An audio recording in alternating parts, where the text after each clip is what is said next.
दोस्तों 2024 में सावन का महीना कब है और कितने सोमवार पड़ेंगे, सावन की समाप्ति कब है तथा रक्षाबंधन कब है और व्रत का पालन कैसे करें, व्रत में कौन सी चीजें नहीं खानी चाहिए और एक ऐसा उपाय हम इस वीडियो में बताएंगे जिससे आपकी भोले बाबा की कृपा से 7 जन्मों की परेशानी भी दूर हो जाएगी। जानिए सब कुछ इस वीडियो में। सबसे पहले सुंदर सी इस वीडियो को लाइक करके कमेंट में लिख दें हर हर महादेव, ओम नमः शिवाय। दोस्तों सावन का महीना शिव भक्तों के लिए प्यार की सौगात लेकर आया है। यही वह महीना है जिसे हम प्यार का महीना भी कहते हैं। पक्षियों की चहचहाहट मधुर संगीत में बदल जाती है, वर्षा ऋतु का आगमन होता है, प्रकृति जगमगन हो जाती है, खूबसूरत शब्दों में आपस में बातें करती हैं। साथ ही साथ शिव भक्त बड़े जोरों शोरों के साथ सावन के महीने का बड़ी ही बेसब्री से इंतजार करते हैं। सावन में भगवान शिव धरती पर आकर अपने हर भक्त के घर में वास करते हैं और उनकी सच्ची भक्ति से धन धान्य करते हैं। सावन का हर एक दिन बहुत ही शुभ माना जाता है, हर दिन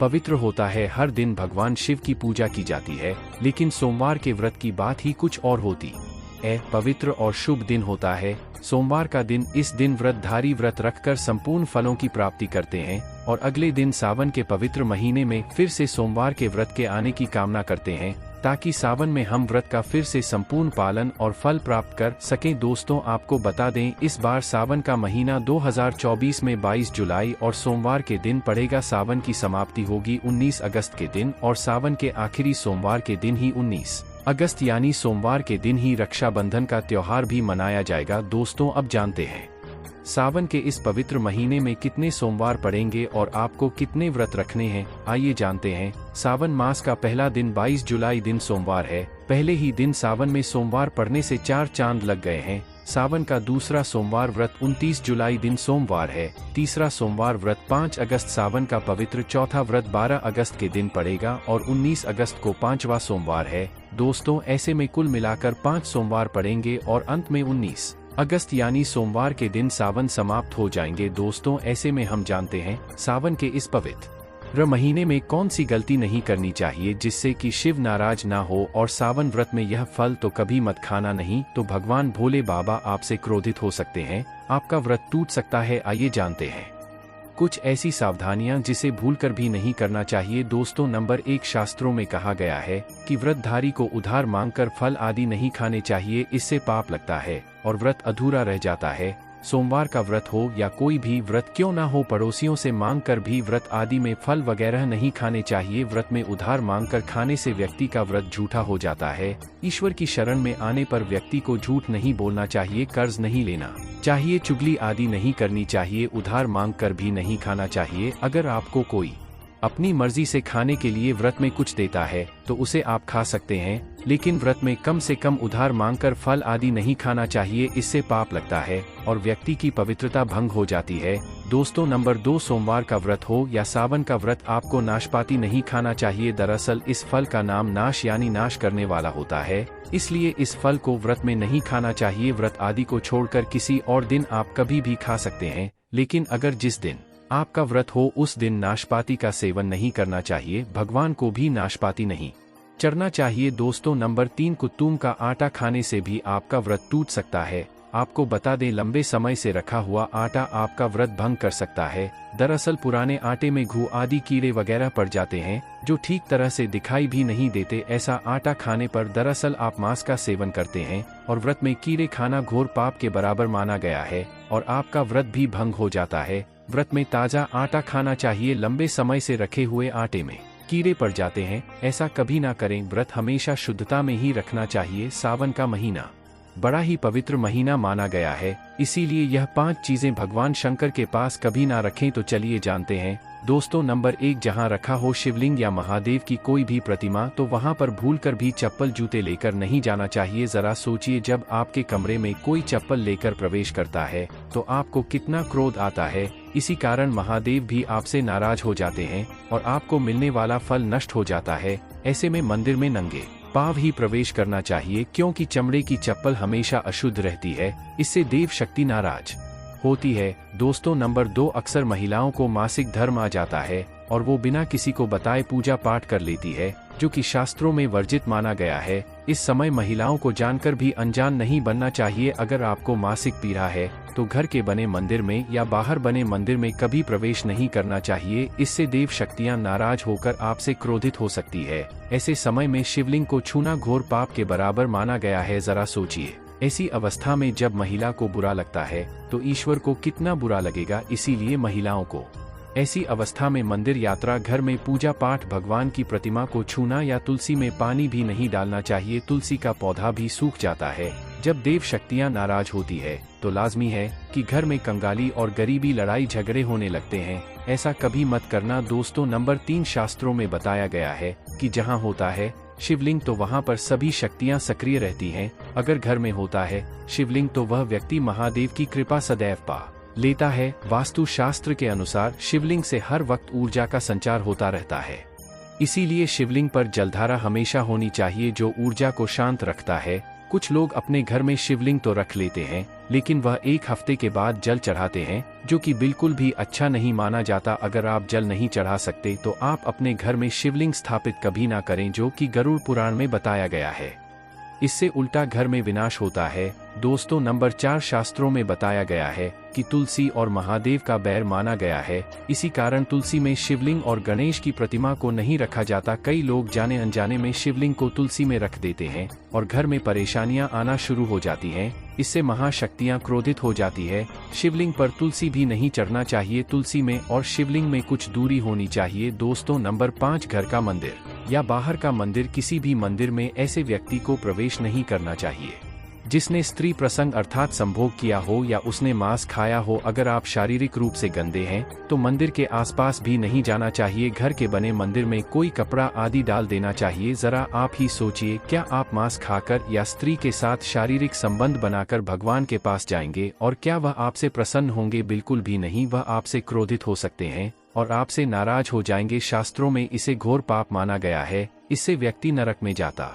ऐसा दुष्ट स्वभाव मनुष्य की बर्बादी का कारण माना गया है। ऐसा ना करें। ईश्वर के सामने हमेशा नहा धोकर मन पवित्र लेकर ही जाना चाहिए। इससे सभी शक्तियां आपसे प्रसन्न रहती हैं। दोस्तों, सावन के महीने में महादेव को ऐसे बेलपत्र कभी मत चढ़ना, बहुत ही अशुभ माना जाता है। दोस्तों, पौराणिक मान्यताओं के अनुसार बेलपत्र चढ़ने से शिव जी का मस्तक शीतल रहता है। बेलपत्र से भगवान शिव की पूजा करने से दरिद्रता दूर होती है और व्यक्ति सौभाग्यशाली बनता है। इससे हनुमान जी भी प्रसन्न होते हैं क्योंकि वे शिव के ही अवतार हैं और इस बात को शायद ही कोई जानता हो। दोस्तों, पहले आप यह जानें कि बेलपत्र का उपयोग और इसके लाभ कैसे मिलते हैं। दोस्तों, नंबर 1, तीनों लोकों में जितने तीर्थ स्थल प्रसिद्ध हैं वे सभी तीर्थ स्थल बेलपत्र के मूल भाग में स्थित माने जाते हैं। इस बात को शायद ही कोई जानता हो। दोस्तों, नंबर 2, यदि बेल का वृक्ष घर के बीचों बीच या पूर्व दिशा में लगा हो तो घर में धन धान्य की कोई भी कमी नहीं रहती और परिजन खुशहाल रहते हैं। दोस्तों, नंबर 3, जो व्यक्ति बेल के वृक्ष के मूल भाग की गंध, पुष्प आदि से पूजा अर्चना करता है उसे मृत्यु के पश्चात शिवलोक की प्राप्ति होती है। दोस्तों, अब जानते हैं बेलपत्र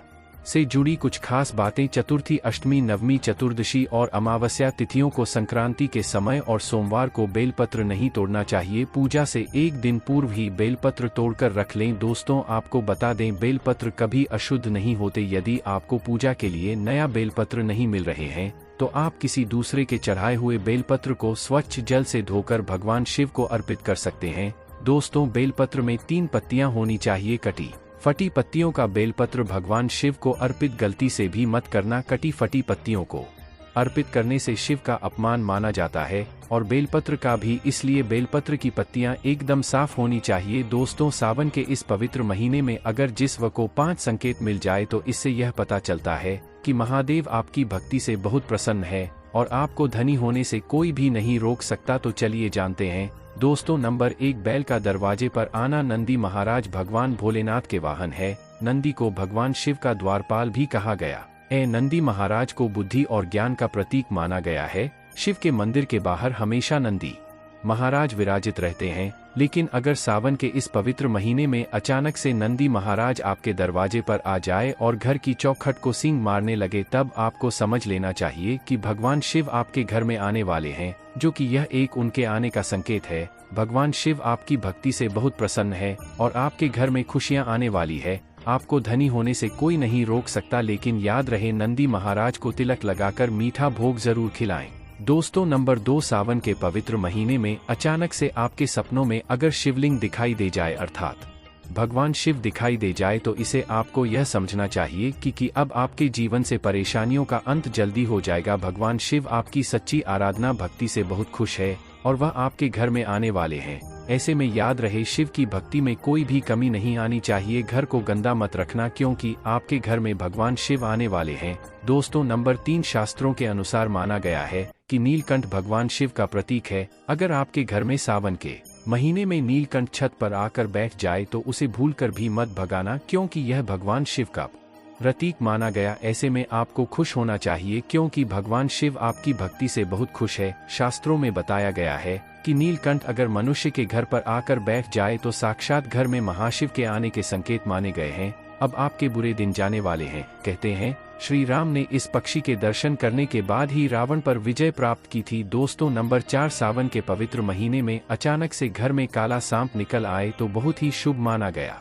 इसे बिल्कुल भी ना मारे, भगवान शिव के आने का संकेत है। जिनकी भक्ति से महादेव प्रसन्न होते हैं तब महादेव किसी खास अवसर पर ही अपने दर्शन देते हैं। सावन का महीना बहुत ही पवित्र महीना माना गया है। यही वह महीना है जिसमें भगवान शिव धरती पर आते हैं और उसी घर में अपना वास बना लेते हैं। जो सच्चा भक्त होता हो सपनों में किसी मंदिर में नाग नागिन का जोड़ा देखना बहुत ही शुभ माना गया है। यह घर में शिव के आने के संकेत हैं। अब आपको खुश होने की जरूरत है। दोस्तों नंबर 5, सावन के शुभ अवसर पर सोमवार के दिन डमरू की आवाज, घंटियों की आवाज सुनाई दे जाए तो यह अत्यंत शुभ माना गया है। इसका अर्थ यह है कि भगवान भोलेनाथ आपसे प्रसन्न हैं और जल्दी आपके घर और जीवन में प्रवेश करने वाले हैं, जिससे आपका आर्थिक संकट दूर होकर जीवन में सुख समृद्धि आने वाली है। महादेव आपसे बहुत खुश है। दोस्तों आप जानते हैं सावन के पवित्र समय में मंदिर में घंटी क्यों बजाई जाती है, घंटा क्यों बजाया जाता है, ताली क्यों बजाई जाती है, मंदिर के कारण क्या है, शंकर के मंदिर में घंटी क्यों बजाई जाती है, शंकर के मंदिर में घंटी को क्यों बजाया जाता है, ताली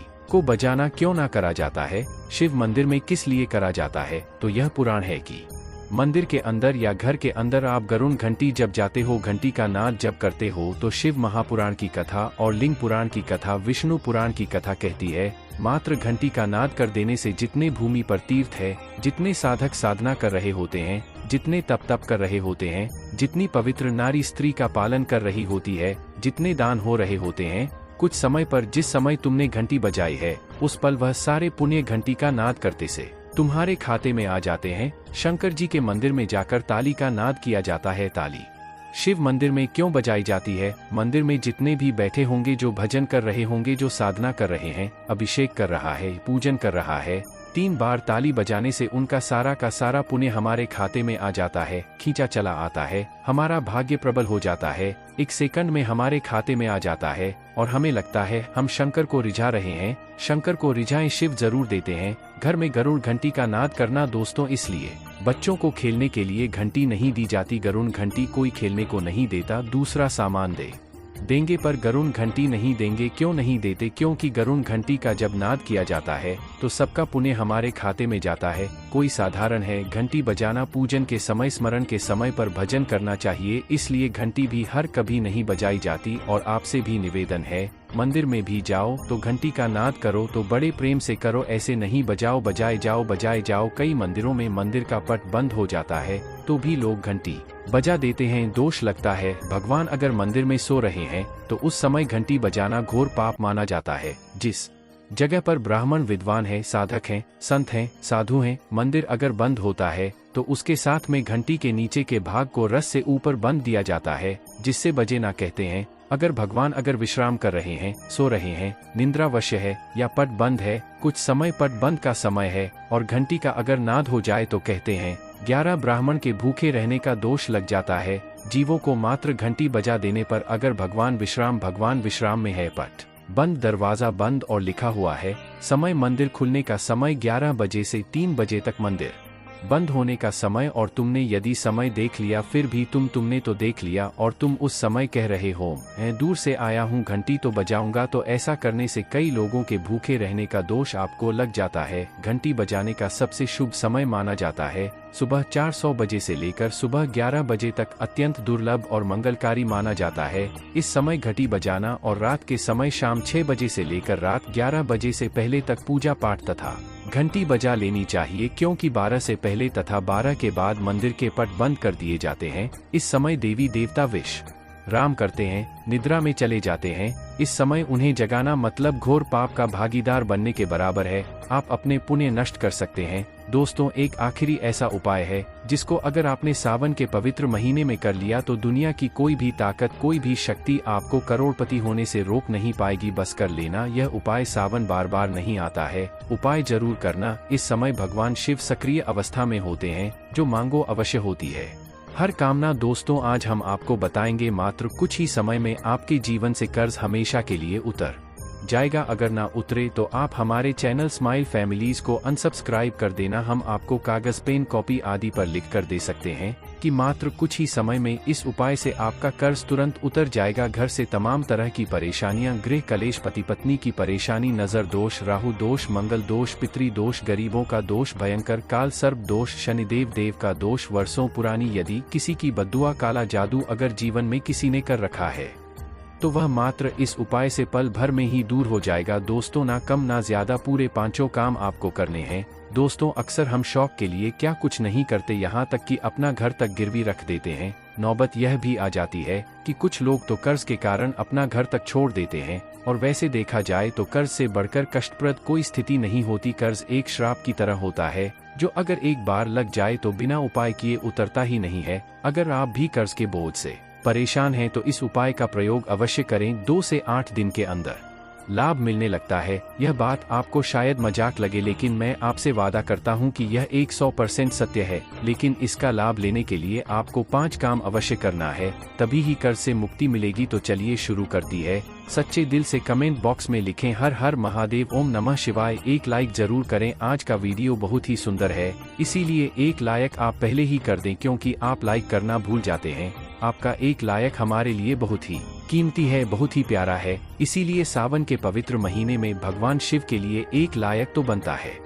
दोस्तों, 5 कामों में सबसे पहला काम है, सबसे पहला उपाय है पक्षियों को दाना डालने से जिंदगी की बहुत सारी खुशियां मिलती हैं, जिसकी आप कल्पना भी नहीं कर सकते। पक्षी को हर शनिवार मंगलवार दाना डालने से जल्द कर्ज से मुक्ति मिलने लगती है। शिव पुराण के अनुसार भगवान शिव कहते हैं, यदि व्यक्ति के जीवन में कर्ज हो तो उसी समय उस व्यक्ति को पक्षी को दाना डालना चाहिए तथा पानी पिलाना चाहिए। भगवान शिव कहते हैं, माटी के प्याले में जिस पक्षी को पानी पिलाया जाता है तो उस व्यक्ति की 7 पीढ़ियां कभी कर्ज नहीं भोग। माता पार्वती भगवान शिव से कहती हैं, हे महादेव, यदि पिछले जन्म का कर्ज वह अगले जन्म में चुकाना चाहे तो उस मनुष्य को क्या करना चाहिए। दोस्तों, तब भगवान शिव माँ पार्वती से कहते हैं, हे देवी, इसका सीधा सीधा प्रश्न मैं आपको देता हूँ। अगर मनुष्य ऋण मुक्त होना चाहता है, कर्ज से मुक्त होना चाहता है, अगर वह अपने पापों से मुक्ति पाना चाहता है तो उसे पक्षियों की निस्वार्थ भाव से सेवा करनी चाहिए, दाना पानी उन्हें देते रहना चाहिए। तभी ही मैं प्रसन्न रहता हूँ और व्यक्ति को ऋण मुक्त करता हूँ। अगले जन्म तक पीढ़ी दर पीढ़ी उसकी कभी कर्ज की भागी नहीं होती। अगर आप भगवान शिव के कहने से एक बार उनकी राह पर चल दिए तब आप जीवन में कभी कर्ज की कोई भी जरूरत नहीं होगी। आपको कर्ज लेने की आवश्यकता नहीं पड़ेगी, बल्कि तेजी से आपके घर में सुख शांति आएगी, धन बढ़ेगा, वैभव की प्राप्ति होगी। और यह उपाय करने के बाद इसका असर आपको 2 से 3 दिन में दिखने लगता है। यह कर्म तो जरूर करें, क्योंकि साक्षात भगवान शिव ने मनुष्य को कर्ज से बचाने के लिए बोला था। दोस्तों, चींटियों को अगर उनके मन के अनुसार खाना खिलाया जाए, भोजन कराया जाए तो जिंदगी का वह सारा सुख मिलता है जिसकी हर किसी को जरूरत है। इसलिए यह उपाय भी करते रहे। ऐसा करने से जल्द कर्ज से मुक्ति मिल जाती है। चींटियां धरती पर मनुष्य का कर्ज कम करने के लिए ही धरती पर वास करती है। अगर मनुष्य इस बात को समझ जाए कि चींटियां हमारे कर्ज के बोझ को सहती हैं, कम करती हैं, कर्ज को घटाएं, तब उसी क्षण हमारे भारत में कोई भी कर्ज का भागी नहीं बनेगा। कर्ज के बोझ के कारण उसे अपना घर गिरवी नहीं रखना पड़ेगा, किसी भी शादीशुदा स्त्री को अपने गहने गिरवी नहीं डालने पड़ेंगे, भूमि आदि को परेशानियों के चलते बेचना नहीं पड़ेगा। दोस्तों, चींटियों का तो काम ही होता है मनुष्य के जीवन से ऋण को हमेशा के लिए दूर करना, कर्ज को चींटियां कैसे कम करती हैं, वह हम आपको उपाय बताने वाले हैं। तो वीडियो के अंत तक बने रहना। चींटियों को यह एक चीज अवश्य खिला देना, उसी दिन से आपका कर्ज धीरे धीरे उतरने लगेगा। क्या चीज खिलानी है हम वीडियो में बता रहे हैं, बस आप कंटिन्यू बने रहना और वीडियो को लाइक जरूर करें। स्माइल फैमिली चैनल कभी आपके साथ धोखाधड़ी नहीं करता, हम सटीक जानकारी आपको देते हैं। दोस्तों देखिए, चींटियों को आप ऐसा क्या खिलाएं जिससे उसी क्षण हम ऋण मुक्त हो जाएं, कर्ज हमारा छूमंतर से उतर जाए। क्योंकि हमने शुरू में ही बताया था, शास्त्रों में लिखा है कि चींटियां मनुष्य का कर्ज कम करती हैं, कर्ज को घटा देती है, समाप्त कर देती हैं। बस चींटियों को खिला देना, यह एक चीज शास्त्रों के अनुसार माना जाता है कि जब यमराज के दूत मृतक के शरीर से उसकी आत्मा यमराज जी के पास लेकर के जब पहुंचते हैं, तब उसे कुछ याद नहीं रहता, तब उसके कर्म ही चींटी उसके कान तक पहुंचकर याद दिलाती है और तब वह यमराज जी के सामने बोल पाता है। चींटियों को गुरुवार, शनिवार, मंगलवार और बुधवार के दिन यदि बेसन के लड्डू, सुनते रहिए, यदि सावन के महीने में बेसन के लड्डू खिलाए जाएं तो चींटियां प्रसन्न हो जाती हैं और मनुष्य को आशीर्वाद देती हैं। चींटियों को ग्रहों की रानी कहा जाता है। नवग्रह का चींटियों में साक्षात वास होता है। वेद पुराण के अनुसार साक्षात चींटियां माता लक्ष्मी को आपके घर तक ला देती है। घर में माता लक्ष्मी को लाने का सबसे बड़ा हाथ चींटियों का ही होता है। क्योंकि चींटियां प्रसन्न तो माता लक्ष्मी भी प्रसन्न। बेटियों को चीनी खिलौने से ग्रह शांत होते हैं। ग्रह यदि एक बार शांत हो जाए तो मनुष्य खुद ब खुद राजा बन जाता है। करोड़पति महाधन घर में तेजी से धन चुंबक की तरह खींचा चला आता है। यह दूसरा उपाय है। और आपको चींटियों को चीनी या बेसन के लड्डू जरूर खिलते हैं, चुकना मत, भूलना मत। आप चाहे तो मीठे बिस्किट भी चींटियों को आवश्यक पूर्वक खिला सकते हैं। बिस्किट हम भी चींटियों को इस दिन जरूर खिलाते हैं। दोस्तों नंबर 3, बंदर। सावन के पवित्र महीने में बंदरों को अगर हर मंगलवार मीठा और चना डाला जाए तो जिंदगी की वो हर मुश्किलें हल हो जाती हैं जिसकी हर व्यक्ति को जरूरत है। बंदरों को खाना खिलाने से बजरंग बली बहुत ही प्रसन्न हो जाते हैं और आपके सारे कष्ट हर लेते हैं। एक बंदर को मंगलवार के दिन भोजन कराने से 10 हनुमान चालीसा का फल प्राप्त होता है। 10 बंदरों को चना आदि केला खिलाने से 1000 बार हनुमान चालीसा पढ़ने का पुण्य प्राप्त होता है। दोस्तों सावन में काल भैरव की सवारी कुत्ते, अगर कुत्तों को मीठे बिस्कुट खिलाए जाए तो कर्ज से मुक्ति तो मिलती ही है, साथ ही साथ घर में लड़ाई झगड़े आदि और नकारात्मक ऊर्जा भी नष्ट हो जाती है। इसीलिए यह उपाय भी करते रहे। भगवान शिव को पशुपतिनाथ यूं ही नहीं कहा जाता, इसीलिए काल भैरव की सवारी कुत्ते को भोजन अवश्य कराएं सावन में। दोस्तों अब बात करते हैं नंबर 5, गाय। दोस्तों शायद आप जानते नहीं, गाय में सारे देवी देवताओं का वास होता है।